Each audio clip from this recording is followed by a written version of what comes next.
Hi, I'm Ms. Peralta. I'm one of the school social workers here at NFA.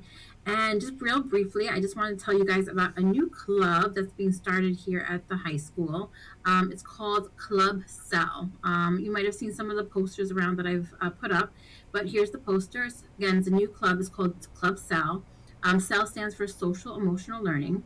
And what's great about this club, if you'd like to join, it's going to be an opportunity for students to really kind of speak up about what are some of the like issues that are happening at school that students are struggling with, whether that's social issues that they're having or emotional issues that they're having, and then to come together in this new group to kind of come up with ways that we could put out information for students to have to help themselves. And that could be on a whole different variety of topics. But again, this is a great club. It's going to be impactful. It would be great, look great on your college applications. So again, I really encourage you to join if you're interested in this kind of doing this kind of work and having a big impact on our school community. So this group is going to start next Monday, on January 31st. We're going to meet after school in the Career Center. If you can't meet after school or you don't have a ride, that's fine. Just hop on the Google Meet on the class code and you could join virtually. But really looking forward to everybody kind of participating and being a part of this. So there's a QR code there. That way you could just register. So you can use that, or like again, there's posters all over the school. Just use that QR code to register for the club. So again, Miss Peralta, I'm looking forward to seeing some of you guys this week when you join the club. All right, thanks.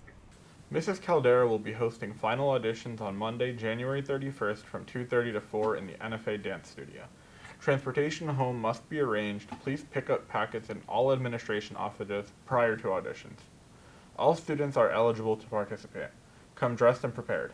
Please see Mrs. Caldera in her office, room 236, periods 4, 7, or 9, if you have any questions.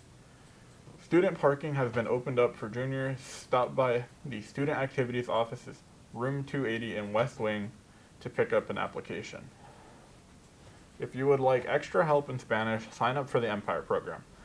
Mrs. Pimentel is tutoring all levels on Tuesdays and Thursdays in room 145 from 2:30 to 3:50. Valentine fundraiser suites for your secret suite, sponsored by the class of 2024 sophomores. Each secret Valentine is $1. The secret Valentine treat will have one heart-shaped lollipop with a message of your choice to have delivered to your secret someone. Pre-sales will begin the week of January 17th and end on February 9th.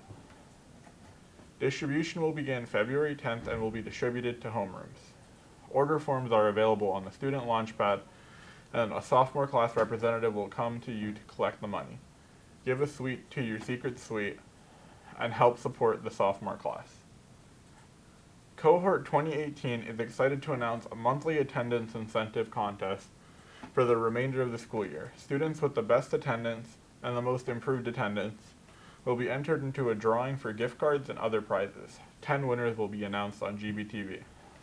The Colonnade magazine is looking for student work for the annual publication. Please submit your poems, short stories, plays, or your photograph, artwork, or doodles to the Colonnade advisors, Mr. Waltz and Mrs. McCurdy.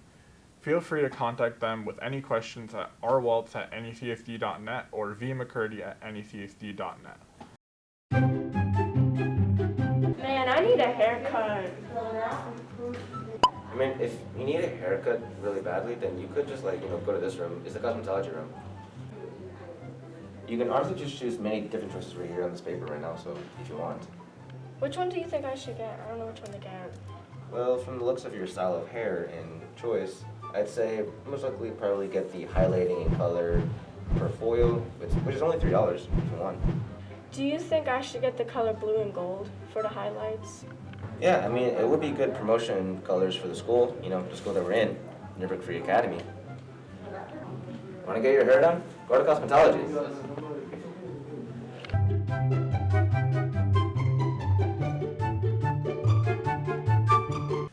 The Empire program will run on Tuesdays and Thursdays from 2:20 to 3:50. There is no busing yet. Please see Mr. Cruz in 264 or Ms. Salisbury in the main office for more information and schedules. Seal of Biliteracy is in room 213 with Ms. Van Reyes and Mrs. Mendez.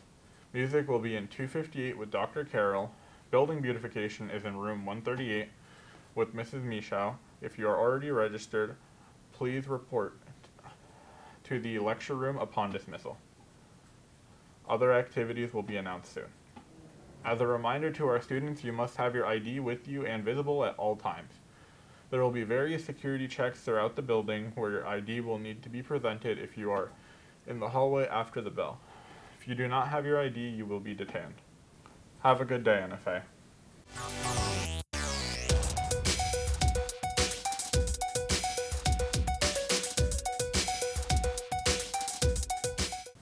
Hello, and welcome to the Game Clock. I'm your host, Declan Welling, covering this week's sports news. The boys' varsity basketball team is 7-2, beating Warwick 70-57 on Friday the 21st.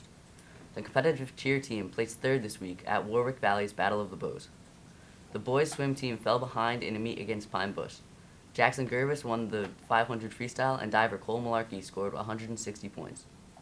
Today, I am joined with star freshmen Jackson Cooper and Jack Mummery from the swim team to talk about last night's swim meet against Pine Bush. Today, I'm joined with star freshmen Jackson Cooper and Jack Mummery to talk about last night's meet against Pine Bush. Jackson, last night you swam the 200 freestyle and the 100 butterfly. Are those events you normally swim? They're some of the events I swim, but they're not my best. What events do you like to swim? I've been swimming the 500 a lot lately. 500. Nice. Jack, you swam against the Bushman's Tomac Oaks in the 100 freestyle and lost by only 1 second. Do you think this is going to be a rivalry for the next couple of years? I think me and Tomac will have good competition throughout our high school careers, and it'll be pretty close. For both of you, where do you want to see the team in the near future? I want to see us trying to compete, win sections, try Yeah, we'll be a competitive team for the next 3 or many so years. Graduating senior Michael Bubba Abrams is leaving after 4 years with the team. Has he inspired you in any way?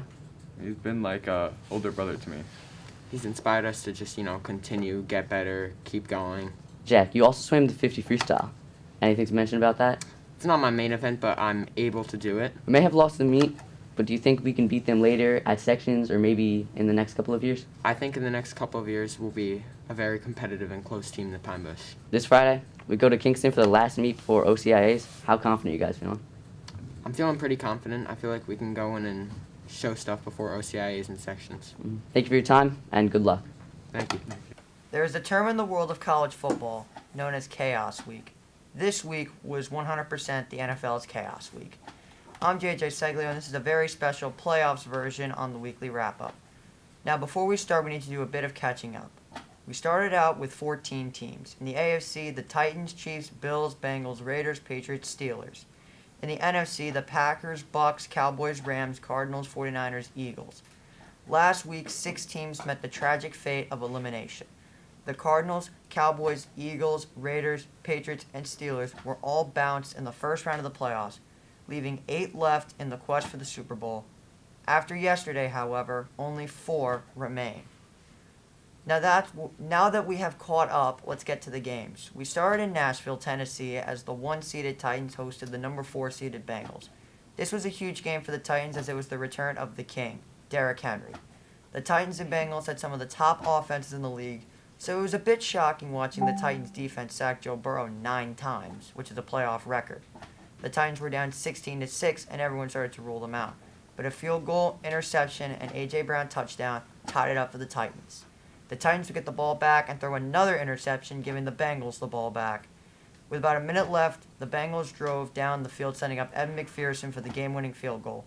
With that win, the Bengals sent the 1-seed Titans home and clinched a spot in the AFC Championship against either the Bills or the Chiefs. The Green Bay Packers and Aaron Rodgers. These two were the soap opera of the offseason when rumors were spreading that Rodgers was going to leave. They said this was his last chance with the Packers. It was Super Bowl or bust for Green Bay. The Packers finished with the 1 seed and were set to face the 6-seeded 49ers at Lambeau Field. The Packers started off phenomenally with a touchdown on their first drive. The cold weather effects were playing a huge factor in this game. Special teams played one of the biggest roles of this game as the Niners would have a blocked field goal, and a blocked punt to tie it at 10. The Niners would then kick a game-winning field goal to send the one-seeded Packers home and keep their season alive. Their next game will be on the road in either Tampa Bay or Los Angeles in the NFC Championship game on January 30th, 2022. This Los Angeles Rams football team is giving me too much 2018 vibes. It's kind of ridiculous. After demolishing the Cardinals, they would travel to Tampa Bay to play the reigning defending Super Bowl champion Tampa Bay Buccaneers, led by Tom Brady. The Rams dominated right from the start, going up 17-3 after a Cooper Kupp touchdown on 3rd and 20. After halftime, the Rams scored again to make it 27-3. One thing that I have learned from watching NFL games for a very long time, a game is never over when you are playing against Tom Brady. After what looked like a Los Angeles theater extravaganza of fumbling footballs, the Bucs would cut it to a 27-20 lead. They then got stopped on 3rd and 11, but then scored on 4th and 1 to tie the game at 27. The Rams would then look to the Stafford Cup connection to set up a game-winning field goal for Matt Gay, setting up an NFC Championship game of once again the 49ers at the Rams. After the Falcon-like choke by the Rams again, I thought that was the game of the week. It wasn't even the game of the day, as we would see an AFC Championship rematch between the 3-seeded Buffalo Bills and the 2-seeded Kansas City Chiefs. This game was the ultimate back and forth. We all remember the Stephon Diggs picture, right? Where he stood on the field watching the Chiefs celebrate. This was his chance to get revenge. The Bills and Chiefs were trading touchdowns as Josh Allen and Patrick Mahomes were having some of the best games and plays of their career. With about a minute left, the Bills drove down and scored with 13 seconds left to make it 36-33. All the Bills had to do was stop KC from getting points on the board. The Chiefs then rallied and kicked a field goal to tie it up at 36 apiece. Before the game, the Bills had the number 1 defense in the NFL. This game would go into OT. Sadly, it was decided by a coin toss. The Chiefs would score and win 42-36, setting up a rematch in Kansas City against Cincinnati Bengals. After the Bills game, a lot of speculation rose about maybe changing the overtime rules. They are right, because a game like that should not be decided by the flip of a coin. Anyways, after a wild card weekend full of blowouts and disappointing games, it was nice that divisional weekend was the opposite. Next week we will cover championship week, as the 49ers will once again face off against the LA Rams and the Bengals facing the Chiefs. The winners of those games will meet in Los Angeles in 2 weeks to the Super Bowl on February 13th. That's all the time we have for today. Thanks for watching, and we'll see you on championship weekend.